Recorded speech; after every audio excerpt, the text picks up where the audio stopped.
एका संस्थेनं नोकरीसाठी 7 लाख रुपये मागितले होते, पण त्यावेळी प्रामाणिकपणाची झिंग चढली होती ना डोक्यात.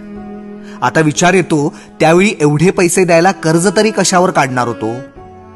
पहिल्यापासून वाटायचं आपल्यातला हाडाचा शिक्षक पारखणारा कुणीतरी भेटेल, पण इकडं हाडं काडं एक झाली तरी आमची तळमळ कुणाला समजेना.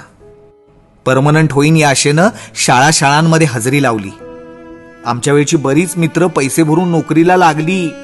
कधी भेटलो तर गाड्या, बंगले, प्लॉटच्या गप्पांसोबत आमच्यासाठी फुकटचे सल्ले असतात.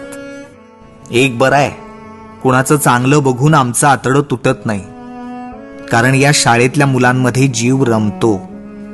त्यांना शिकवताना, त्यांच्यासोबत नवीन प्रयोग करताना, त्यांना समजून घेताना भान हरपतं.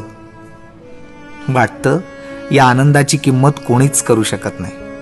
पण जगाच्या व्यवहारात आमची खरी किंमत काय आहे ना, हे शाळेच्या गेटच्या बाहेर आल्यावर कळतं.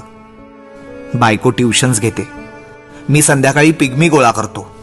संसारातली बेरीज वजाबाकी मागच्या पानावरून पुढच्या पानावर उतरवत मी परमनंट या शब्दावर कायमचीच लाल रेष ओढली आहे.